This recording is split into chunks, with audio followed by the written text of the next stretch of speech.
And I think that's it for this morning. We start a series this morning that was delayed from Monday. It's our ILR Voices. These are ILR members who have an interest, an experience, some knowledge that they have that they would like to share with us. So we are very fortunate this morning that we can start off with Sheila McNutt, who is going to present on the Hemings of Thomas Jefferson's Monticello. Also remember that you can be an ILR voice, just like Sheila. So, Sheila McNutt. Thank you. Good morning. Good morning. I know something about you all. You are spunky people because you came out in the weather this morning. I want to tell you that I've had this story playing in my mind for years, and I've just now found an audience who I thought would appreciate it. So I'm glad to be here. This 4th of July, 2026, will be the 250th anniversary for the signing of the Declaration of Independence. Now, Thomas Jefferson was 33 years old when he wrote this document that stated that all men are created equal and are endowed with unalienable rights of life, liberty, and the pursuit of happiness. We're going to learn more about this man as we go along, so hold on.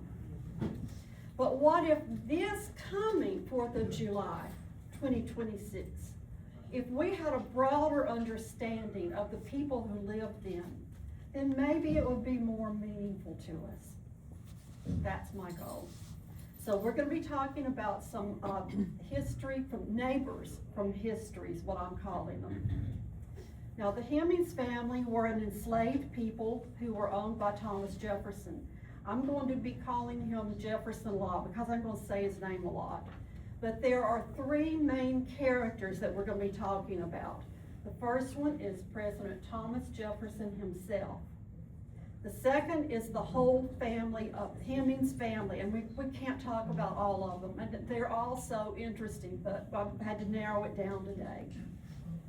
The third character is the place, Monticello itself. It's an actual character in our story. And we can't tell the story of one of those three without telling the story of all three because their story is so intertwined. Now, Sally Hemings was an enslaved black woman who looked white, and she bore Thomas Jefferson at least 6 children. 4 of them survived into adulthood. Sally and her family were related to Jefferson's wife, Martha Wells Jefferson. Sally was Martha Jefferson's half-sister. All right, Sally's mother was a black enslaved woman whose name was Elizabeth. And she had several children. She was impregnated by her white plantation owner, John Wells. And they owned the family until Wells died, and he passed them down to Thomas Jefferson and his daughter, Martha Wells Jefferson. So that's how they come to be, to live at Monticello. The Hemings family were enslaved, but I want you to know they were very respected. They had respected jobs and trades for Jefferson. And they had something else very important, as you're going to see as we talk. They had Jefferson's admiration and even his affection. The other enslaved people at Monticello, they didn't have this advantage. The field hands, for instance, they did not like the Hemings. There was a lot of jealousy, and I think we can understand that. I want to introduce you to some of these true people that we meet as neighbors today. Think about meeting a neighbor. At first, you just think of them as a person. Somebody's moved in next door, you don't know who they are. But then if you ever stop to meet them, you know their name.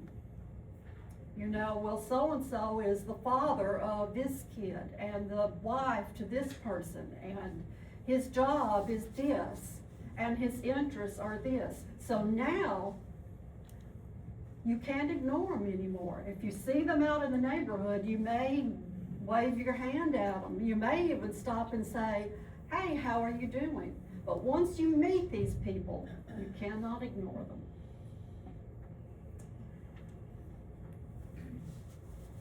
Well, there's a long history in silence of rumors, but silence about the Hemings and Jefferson connection.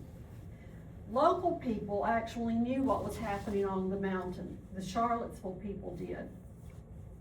But it was not other people. Remember, communication was not like it is now. So it was years later when this all began to come into public. It was happened when Thomas Jefferson ran for president against John Adams. And a columnist comes along who has the name of James Callender. And I'm gonna call James Callender a mean-spirited attack dog columnist. Yes. Do you know any of those? Well, guess what? Jefferson hires him to write mean things about John Adams, the newspapers. Imagine that. And it's going to come back to bite him too. Now Jefferson wins that election, and he's becoming tired of Callender because he's realizing he's a bit unstable. Problem is, Callender thinks he won that election for Thomas Jefferson, and he wants a job as payback, and he demands it, and Jefferson says no. By the way, this really did harm Jefferson and Adams' relationship for many, many years, and until towards the end of their lives. They finally made up, but John Adams' wife never, ever forgave Thomas Jefferson for this. And that was very painful for Jefferson. So, Callender gets really angry because he's not getting the job of Postmaster General. That's what he wanted. So he picks up his weapon of choice, pen and paper. And he starts trying to embarrass the Jefferson family, Thomas Jefferson particularly, in the newspapers. So he begins to write about the relationship of Sally Hemings and Thomas Jefferson. He actually had gone to Charlottesville and interviewed people. And he refers to her in the newspaper of Dusky Sally. He talks about how Jefferson is attracted to dusky women. He goes on and on. And scandal sells, folks. So people were interested. And rumors flew all around here, and they even flew across the ocean into Europe. It was all the talk there. So now the cover-up begins because the Jefferson family, they're threatened. They don't like what they're hearing. And particularly the grandchildren, they love their grandfather so much, and they would do anything to maintain his legacy. So what they do is they start writing letters. I don't know if they were to newspapers or who, but they wrote letters saying that this did not happen. There was never any kind, I'm not even saying romantic, I'm saying there was never any relationship between Jefferson and Sally Hemings. They said she played a minor part on the plantation, and that she was never allowed into his bedroom when he was there. Now guys, they lived at Monticello. They even taught some of the Hemings to read and write. They knew better. But they simply thought that America would not love their grandfather, their Thomas Jefferson, if people thought that this was true. They thought that, and probably true, that America held Thomas Jefferson to a higher standard because of what he had written. The Declaration of Independence, all men are created equal. But there's second players who play a big part of this cover-up, and that's the historians. Now, they had heard, they knew the evidence that there was a relationship, but they chose to ignore the evidence because they too were protective of Thomas Jefferson and what he had written. So people who had lived there had told the story. It had been a newspaper article. Jefferson and Sally Hemings' son, Madison, had been interviewed for a long investigative newspaper article which was published, and I've seen it's quite interesting. And so their child had told the story about growing up at Monticello, about his mother and his father, but the historians chose to just ignore that. So all the stories were met with denials. No, this did not happen. But it was proven in 1998 by DNA evidence taken from the Jefferson family and the Hemings family. And you'll hear more about that. But I want to tell you about a modern day reaction to this. My husband Ronnie and I were visiting a family member just a few years ago. I got into this many years ago.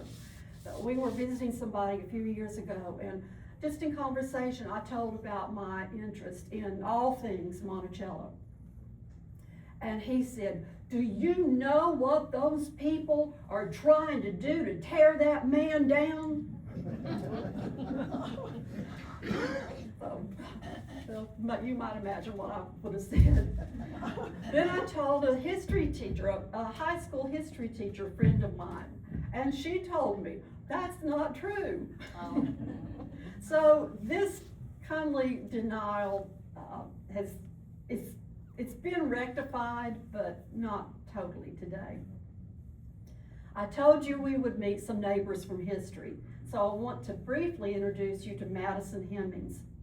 He was the son of Sally Hemings and Thomas Jefferson, and he's the one who spoke as an adult in the interview.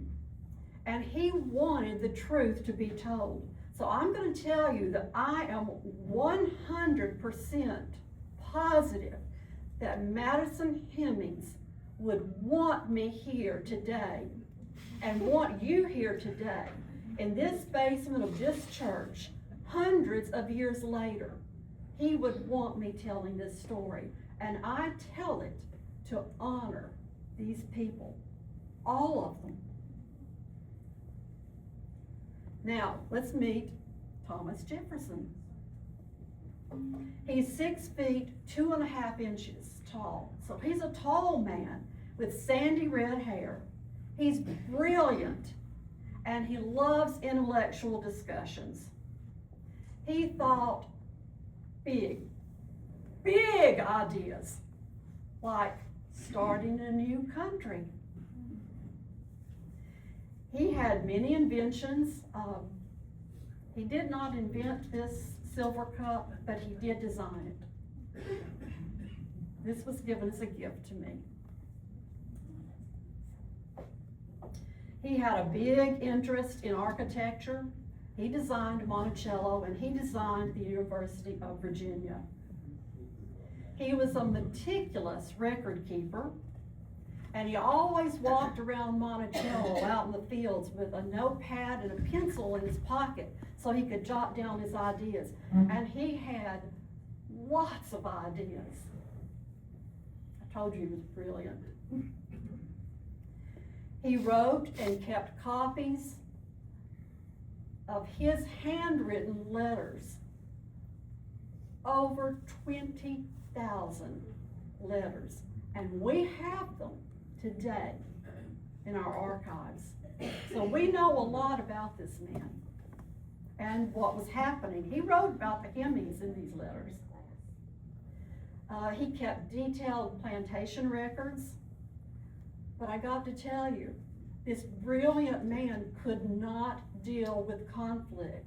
And you're gonna need to remember that as we go on. He hated conflict. And if someone brought up a subject that he thought was uncomfortable to him, he just wouldn't answer them, and he'd just change the subject. And he'd get away with it because he was usually the boss. So people would just, okay, well, we're not talking about that. He was a very even-tempered man, and he was calm under pressure.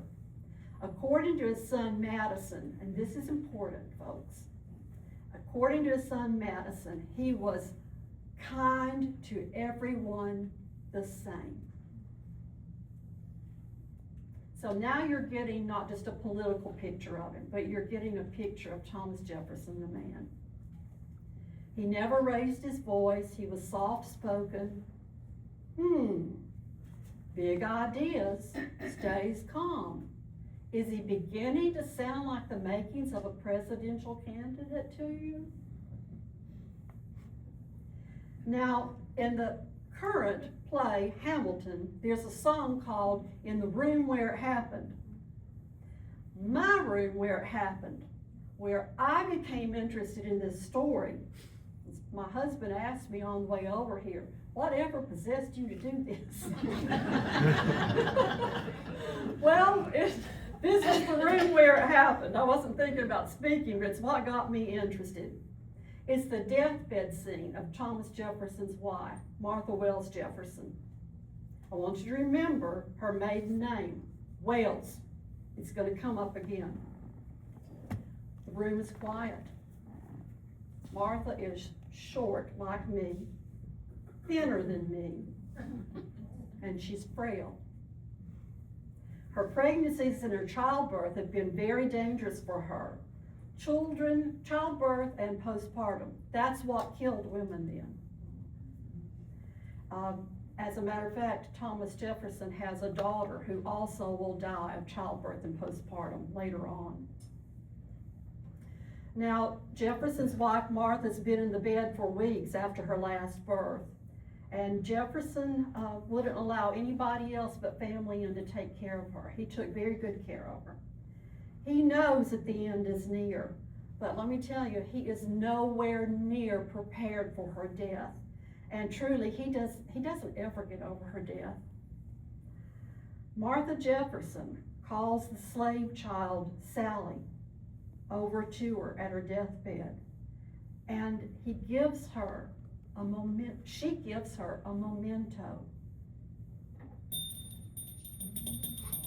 a little bell. My heart fluttered when I went into the museum at Monticello and saw the little bell, and I knew this story. So she calls her over to the deathbed, she gives her the bell, and remember, Sally is not only Martha's slave, but she's her half-sister. This act to me symbolized intimacy and tragedy, and that's what caught my attention and led me on years-long quest in this. Martha's very close to death, and she can barely get these words out.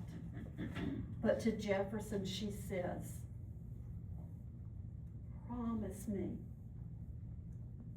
promise me you will never marry again. And he agrees, and he never does. Now Martha, perhaps because the reason she said this is because she herself lost her mother when she was a young child, and she had two stepmothers, and she did not like them. I don't know if they were evil stepmothers or what, but she did not like them, and she did not want stepmothers for the Jefferson daughters. Martha's deathbed becomes a dangerous time for Thomas Jefferson. Jefferson faints when she dies. He hits the floor. Then he confines himself in his own bedroom for weeks, only seeing his daughter, Martha, who's named after his wife, Martha. So we're switching Marthas now. Anyone in the house could hear him walking back and forth for hours, for days, for weeks in his bedroom and not coming out. Finally, weeks later, he begins to emerge once a day for a long ride on his horse. And I know his favorite horse is named Cactus, so I'm going to say he was riding Cactus. And his little girl daughter, Martha, insists on riding with him every day, quietly, just being with him, because she's afraid that he's going to commit suicide. What do good friends do when their friend is this desperate, this depressed? Well, his good friends were George Washington and James Madison. And they get together and they start talking about it. What are we going to do about Jefferson? Let's try to get him busy, they say. So George Washington appoints Jefferson to be the minister of France. Let's think ambassador. Ambassador, that's what we would call it today. He agrees, and he moves to France. He's going to serve there for 4 years, and he's replacing a man who you might have heard of before. He's replacing a man named Benjamin Franklin. Jefferson thrives in this beautiful, big, liberal French culture. French society, he thinks, had the most wonderful French cuisine, and he's going to want that. You're going to hear that later. He loves the beautiful Paris fashions that the women are wearing, and he thinks the men dress so dignified. They don't wear farm clothes like they wore back in Virginia. And he so loved the parties. He brings his 2 daughters over, and he brought 2 others over as well. He brings Sally Hemings at age 13 over, and he brings her brother James over. Now, Sally has been trained at Monticello to be a seamstress, so she's coming over to take care of the family clothes. James is coming over to train to be a French chef, so he can go back to Monticello, and Jefferson will always have his French cuisine. And that does happen. But James is able to train under some of the most famous French chefs in all of France. I want you to just imagine what it might have been like for 2 people who had been enslaved all their lives in a secluded mountain in Virginia and going to the big city of Paris. What they might have seen, the sounds of the city, a different language. I think that it would have been frighteningly beautiful. Think of what they would have seen, smelled, tasted. I'm going to tell you something else they smelled there. They smelled freedom. In France, there was no slavery. It was not allowed.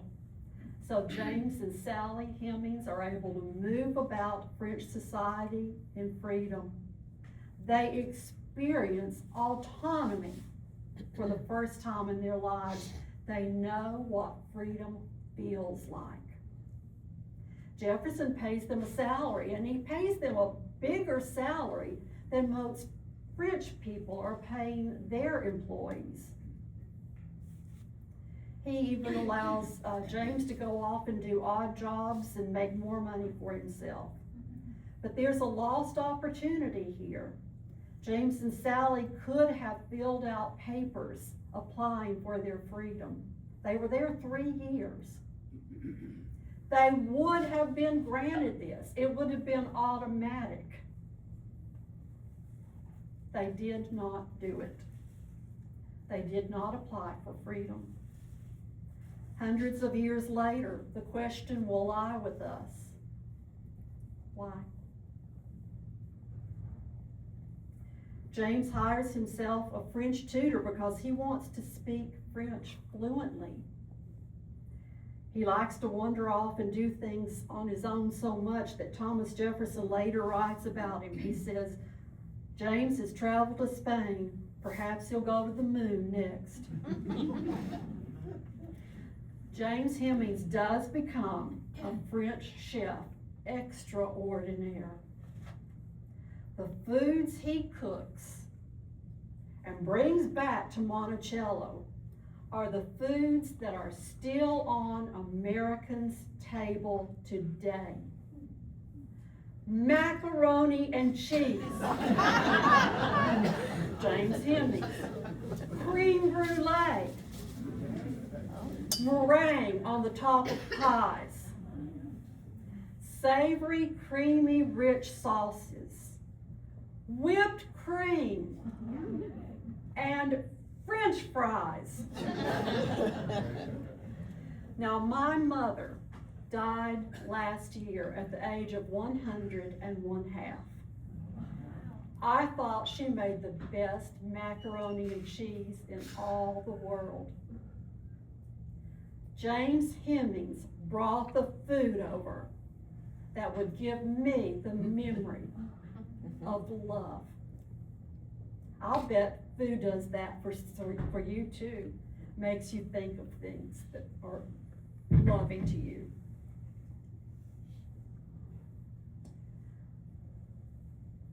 Well, sadly, James is going to leave our story at age 36 later. He dies of suicide. Jefferson's very upset when this happens. I walked through the rooms of Monticello, and in my mind I could smell the foods James would have been cooking in the outdoor kitchen. I could hear the sounds of the Hemings family. I could hear their voices in the house and in the yard and working in the stables. And by the way, in the earlier days, James Hemings had been right there in Philadelphia with Thomas Jefferson when Thomas Jefferson wrote the Declaration of Independence. Now, I'd like you to meet our neighbor, Robert Hemings, Sally and James' brother. He served as Jefferson's butler, as his messenger, and he was over the big house of Monticello. He's known to have spoken very frankly to everybody, and including Jefferson, and he did not mince words. He was at Jefferson's side in Philadelphia also with James when Jefferson wrote the Declaration of Independence. He was known to have had a temper, really a bad temper. Once he was known to have beaten a man nearly to death when he was away from Monticello. Once he gets so mad at Thomas Jefferson that he demands, "Let me go! Let me go." And Jefferson did. Jefferson just unofficially frees him, and it's pretty much like this. Just go, go. I'll leave you alone, just go. So Robert marries and he raises a family near Philadelphia. Now, meet our neighbor, Martin Hemings, and his British coming moment. He's Sally, James, and Robert's, of course, enslaved brother. He was Jefferson's valet, and in earlier years, when we were at war with the British, before Martha Jefferson had died, they were all at Monticello, and they knew that the war was encroaching up in their area. So Jefferson goes outside his house. He goes out into the area that's the garden now, and he's got his telescope. Now that place that he's gonna look down the mountain with his telescope, and that place now is all covered up, it's all grown up, but then it was cleared and it was crops. So he looks through his telescope, and oh my gosh, what does he see? Slinking up the mountain are the British soldiers. That's not a whole long distance before they could get to him. So they're coming to capture him, and a man named Benedict Arnold has already turned traitor, And it's Benedict Arnold who has sent his men up to capture Jefferson. Don't tell me this isn't an exciting story. And if they had caught Jefferson, the penalty would have been hanging, and it could have been hanging and with his bowels cut out before he died so he'd see them spill on the ground. So did I tell you that Jefferson, I believe, is a very brave man? All of the founding fathers were. Jefferson hops on his horse and he scurries away. He escapes by horseback. And Robert Hemings, who we just talked about, commandeers the whole family, the rest of them, in a carriage ride. I started to say from hell, but it's a carriage ride out of there, and he gets them to safety. So I think Robert Hemings fought in the Revolutionary War too. Jefferson barely escapes, and what does Martin Hemings, who's left behind, think of to do? The family silver. He has all the family silver brought to him, and he sneaks out underneath the porch, and he is guarding that silver. Well, the troops come up and they find him, and they tie him up in a chair for 18 hours, beating him up, threatening to kill him if he doesn't tell where Jefferson has gone to. And he tells them, "I'll never tell you." And he never does. 18 hours. I think that tells us a lot about Martin Hemings. He's a very brave man.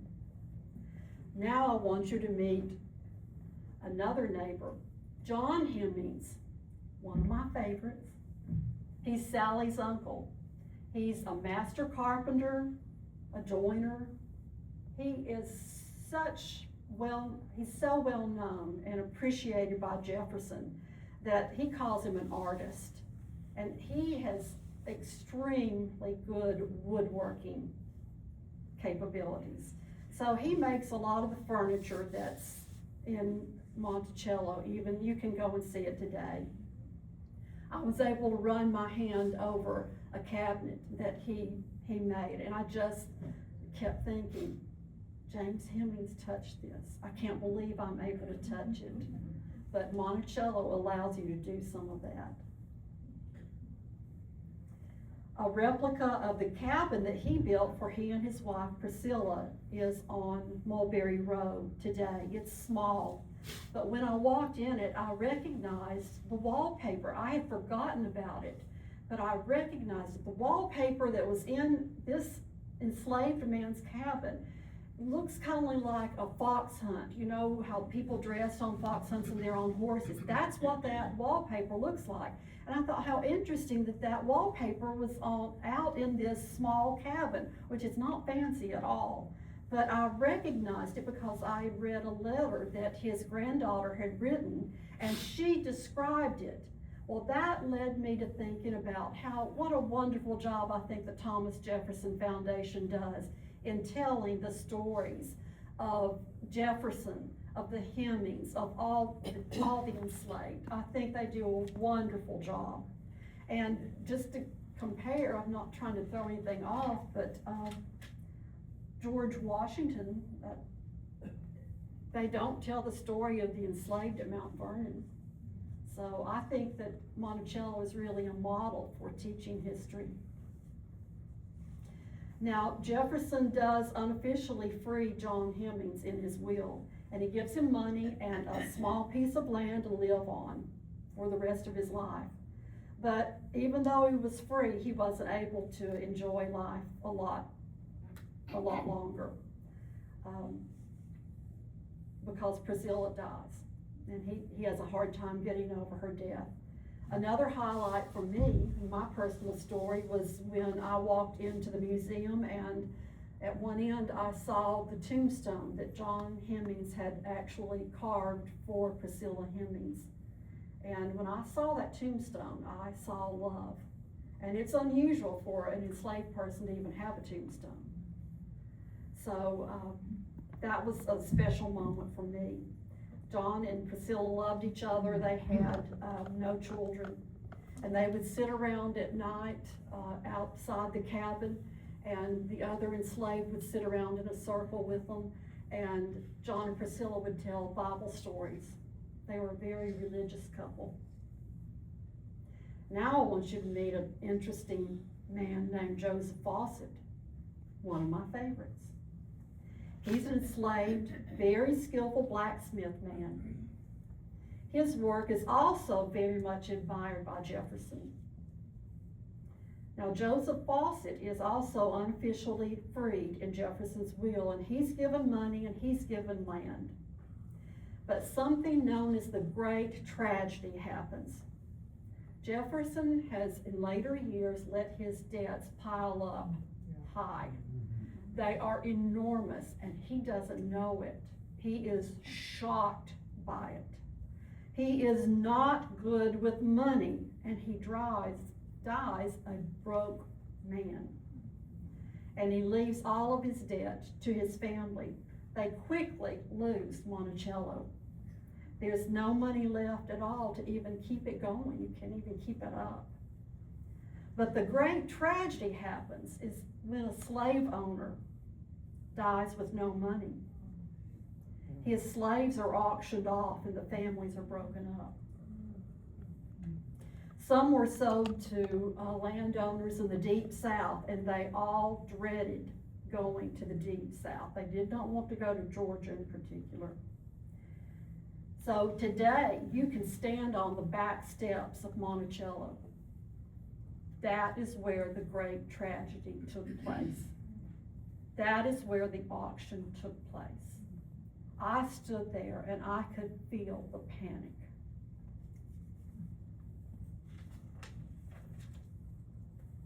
The Jefferson family and the Hemings family tried to find as many people in the area of Charlottesville as they could who would buy the slaves, because they did not want these families to be separated. A hero in this, I believe, is Thomas Jefferson's grandson, Thomas Jefferson Randolph. He finds a lot of people to buy slaves, and he himself buys as many as he can to keep them together. And ones that he can't, he spends years making money to buy back, for years, trying to get slaves back together. Well, his mother, Martha, Thomas Jefferson's daughter, doesn't like this. She tells him, "You're wasting good money that could go to your family." She's part of his family. People pity her. He does it anyway. He doesn't stop. I admire that man. At the tragedy, Joseph Fawcett goes back up to the steps and he buys his own wife, Edith. He now owns his wife. And he works to get as many people close by to buy his children as he could, with the agreement that they will sell his children back to him as soon as he can get money. We've got to go back to France for just a minute. Jefferson is recalled after 4 years. The Hemings have been there 3 years. He's been there 4 years. He's recalled back home. 3 years, Sally and James have been tasting freedom. Sally and James Hemings do not want to come back with Jefferson. And Jefferson could not make them come back. Remember, there was freedom there. Their son Madison tells in the newspaper article that Sally Hemings and Thomas Jefferson argue about it. A relationship had been established between Sally and Jefferson. I do not want to romanticize this. We live today in the Me Too movement, and we understand the power imbalance that was here. But Madison does tell us that Jefferson loved Sally. And he even tells us that Jefferson told Sally he loved her. But you know what he never told us? He never told us whether Sally loved Jefferson.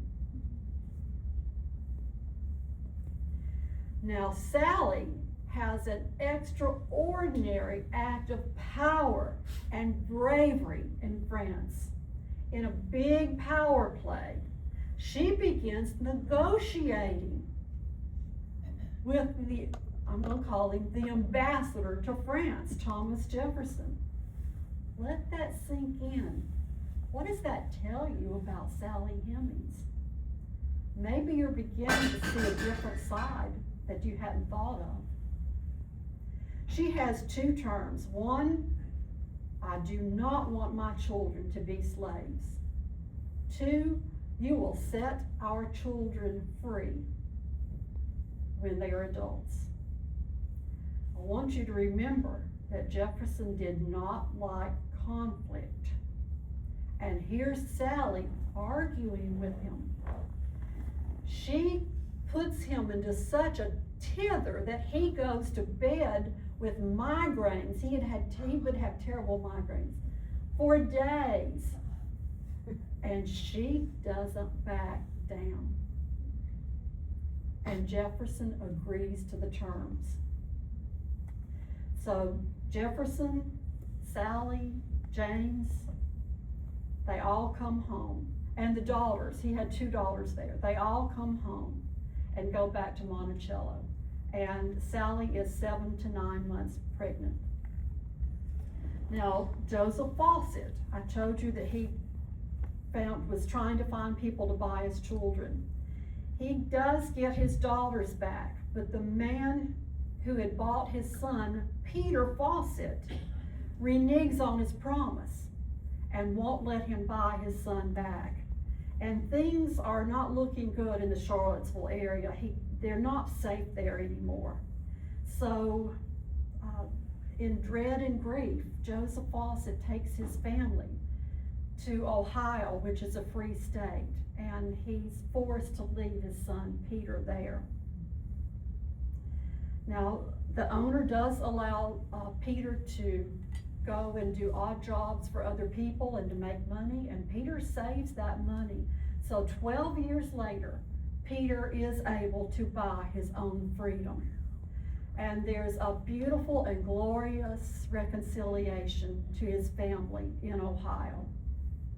Tell me this is not a good story. In Ohio, Peter becomes a Baptist minister and an abolitionist working for the Underground Railroad. In his later years, his congregation knows that he wants to go back to visit Monticello. So they get the money up to send him back home. He goes as a free man, and he walks all over Monticello. The people who live there invite him in, they tell him to go, do what you want to do. And he walks all that land as a free man. And that's what is important about this trip to Peter Fawcett. Now, in his pulpit and in his abolitionist work, he tells about the inhumanity of slavery, and he tells the stories about growing up at Monticello, and he tells about the great tragedy and after it. People listened. I have a personal experience with Peter Fawcett, I have to tell you. When I was on my first visit there, I was on the enslaved tour, and the guide showed us a picture. It's an old picture of an older man. It was Joseph Fawcett, Peter's father, as an older man. And then right next to it was a modern day picture of a man who had the same shaped face, the same expression on his face as Joseph Fawcett. And he was wearing a t-shirt that said Ohio. So she tells that on this day, that she's doing the tour and she tells the Fawcett family story. And this man's voice comes from the crowd and he says, "You don't have a clue who I am, do you?" And she says, "No, I don't have a clue who you are, but you have a striking resemblance to Joseph Fawcett." He says, "I am the great, great grandson of Peter Fawcett." I don't know why he didn't say Joseph Fawcett, but he says Peter Fawcett. So she takes him into the offices at Monticello and they get his story. And this is not unusual. This happens all the time at Monticello. They're getting stories. I believe I'm going to do a session next semester on the descendants and their stories. But as a matter of fact, there are many Hemings descendants who work at Monticello today. And they work to tell the stories, all of them. Jefferson, the Hemings, the rest of the enslaved. I think it's a truly special place. Now I want you to meet Beverly and Harriet Hemings. They were the first daughter and son of Thomas Jefferson and Sally Hemings. There's really not a whole lot to tell about them. We know that at age 22 and 24, Jefferson hires a carriage to come to Monticello and to drive them away. So they're leaving. He's promised he would set them free. So the carriage, we know, takes them to Washington, D.C., and he gives them money to get started on their lives, their white lives. All of Jefferson's children looked white. No. All of Sally and, yes, the others did too, but you get what I'm saying. Now, we know that Beverly keeps in touch with Monticello family for a while, but then he just stops and he's never heard from again. We don't know what happened to him. Harriet, we know, passes as white when she gets to Washington. We know that she marries a white man, and we know that she never tells the story of her mother and father. She couldn't risk it because she's passing as white. This is what her parents wanted for her. Now officially meet our neighbor Madison Hemings. I've talked about him, but I haven't told you this part. He was the third living child. He was officially emancipated in Jefferson's will, and he was immediately set free when Jefferson dies. He's the one who did the newspaper article. He looks white. He looks just like Jefferson did in the face, but he's not as tall as Jefferson, and he doesn't have that same lean build that his father had. But immediately when he leaves Monticello, he and his brother Eston take Sally with them, and they move to Charlottesville, and they all three live there until Sally dies. Now, Madison never passes over. He always identifies himself as a black man, even though he did not look like a black man. He was known to be very dignified, direct, and truthful, and he always lived in black communities. He's the only of the 4 children who did this. Now meet the last child, Eston Hemings. He was also officially freed in the will and immediately let go. And remember, he moves to Charlottesville with his brother Madison and his mother Sally until Sally dies. Then they move to Ohio. Why? Ohio is a free state. And when he moves, he passes over. He's then considered white. That's how he identifies. He's a spitting image of his father, and he has the same face, the same build, the same height, the same sandy red hair. And it's said that if you saw a silhouette of him standing outside at night, he looks exactly like Thomas Jefferson. And he inherited Jefferson's love of music. He played the violin or the fiddle like Jefferson did. So when he moves to Ohio, he becomes, and then he later goes to Wisconsin, he becomes a professional musician, and he makes a good living. But he doesn't do it under the name of Eston Hemings, because when he moves, he officially, legally takes on the surname of Jefferson. So he's now Eston Hemings Jefferson. But he never, ever talks about his life at Monticello, his father, his famous father, again. I'm not even sure he tells his immediate family. He does make a good living. He has a son who he names John Wells Jefferson. Remember at the beginning I told you to remember Martha Jefferson's maiden name? He names his son John Wells Jefferson. How strange. I know there are other Wells, but I still think it's strange. But I've got something really exciting to tell you about. Eston's son, John Wells Jefferson, lives to see the Civil War. And he's a colonel and fights for the Union in the Civil War.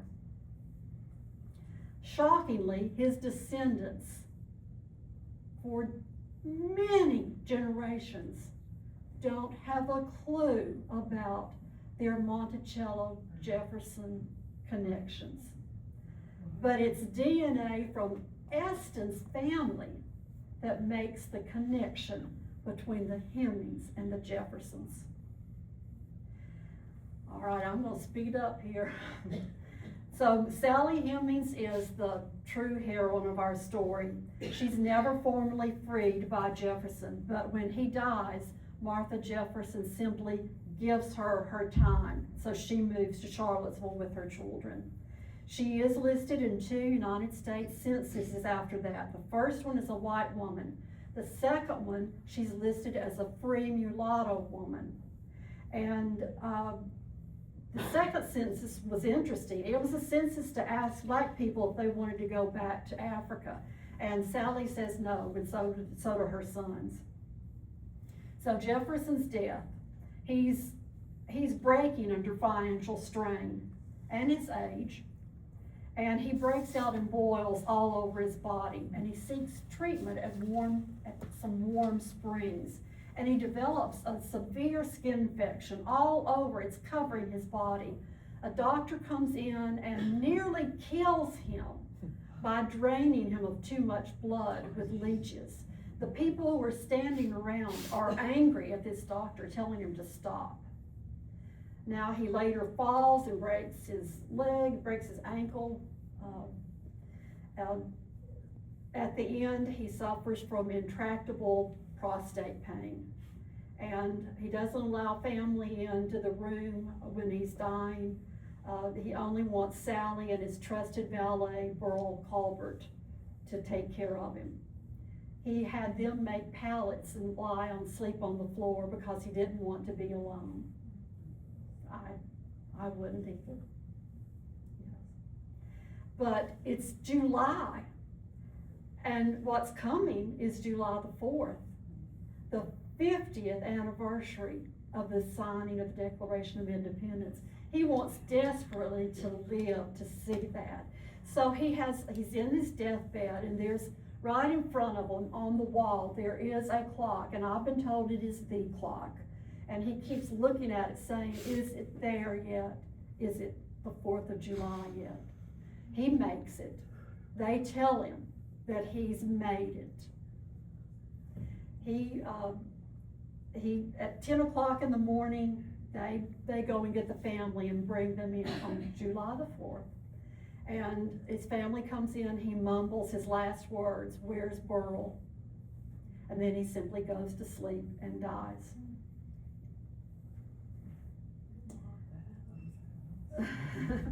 That's coming.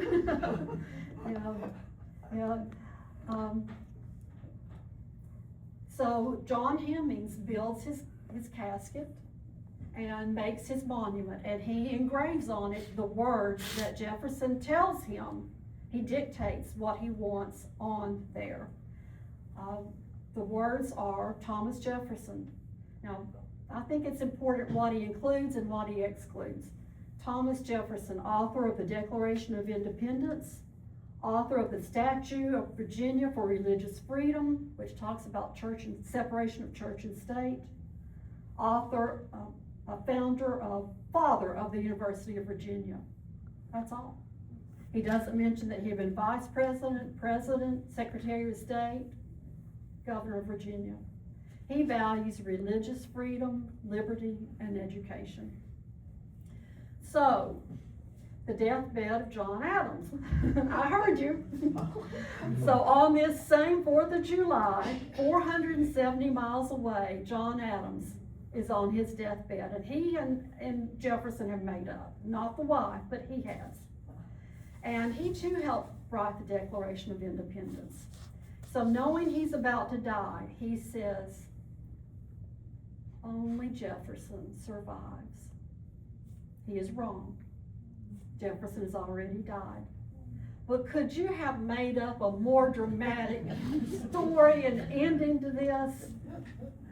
On the 50th anniversary of the beginning of our country, they both died. So now this coming 2026, 4th of July, let us not just be casual neighbors, but let us think about, acknowledge, not ignore our neighbors from history and celebrate maybe a fuller 4th of July. And that's it.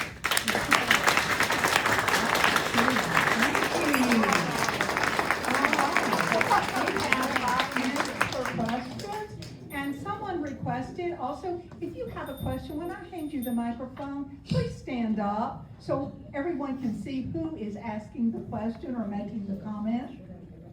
Anyone? Great presentation. Thank you. Great presentation.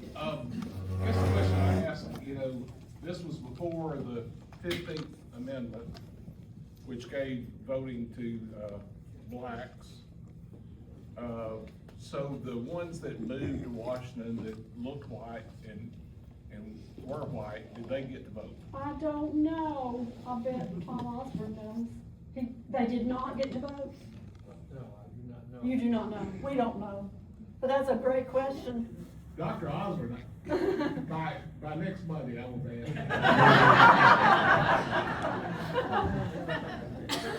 I'll have that answer for you Monday.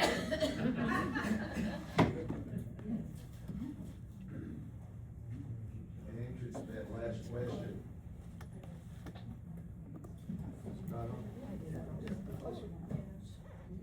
In answer to that last question, if I remember correctly, Tom, at that point in time, didn't you have to be a property owner to vote? Anyway, if you did, obviously they didn't own any property at the time, so they wouldn't have voted, but later, once they had acquired property, they would have voted. Yes. I want to thank you for the presentation. As a native Virginian, Yes. and a graduate of the University of Virginia, I really appreciate your thoughts. I just wonder, when you were on your tours to Monticello, did they tell you the story about what happened to Monticello after Jefferson's death? A little bit, but I've read books about it, so I'm very aware of what happened. It'd be another whole Did they mention the Levy presentation. family? Levy, Did they mention them? the Levy family. Okay. I've been to their grave. I've honored them. I would, that in itself, if you ever have a chance, is a very, very interesting story, and it lasts about 85 years. Yes. It's, it might be something for consideration for another program. Yes.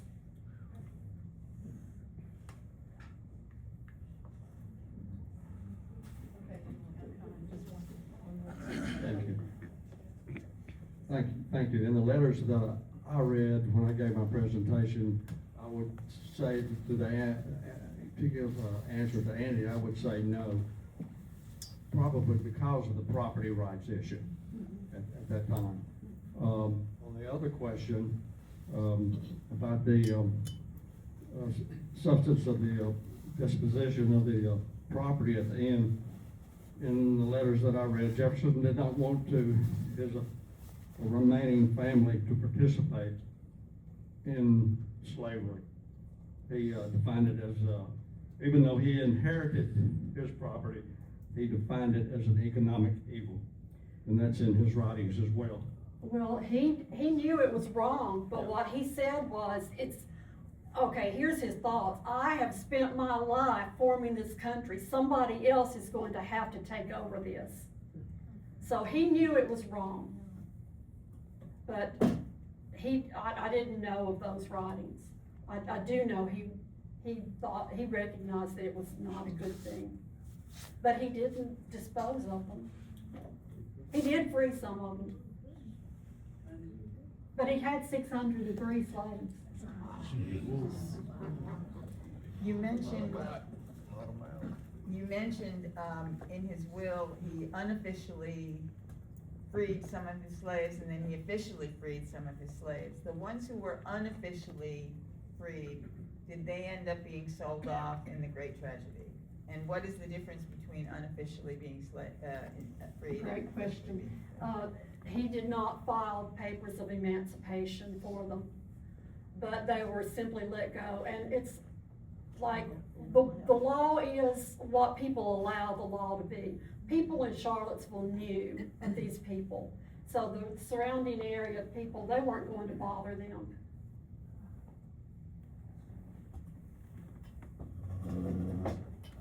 Let me add to this. From what I remember, at Thomas Jefferson's death, he owned about 220 slaves, if I remember correctly. The problem with them, even if he had wanted to free them, he couldn't, because they were pledged as collateral to his loan at the Bank of England. When he was in France, it wasn't only that he couldn't manage money, he loved to shop. And remember, we didn't have a banking system in this country like we have now. He had an agent in England, and basically all he did was what they call write a draft, which all it meant is basically take a piece of paper and say, hey, I'm buying this for so-and-so, present this to my agent. And he didn't keep up with it. So at the end of his life, he ended up owing, at that time, somewhere in the neighborhood of between $250,000 and $500,000. Well, you think about what that would be today. And so he was hocked literally up to his eyebrows, and had no cash, and he had no working capital to keep the place up. I mean, the place was starting to fall apart around him, but he could not dispose of the slaves because they were pledged.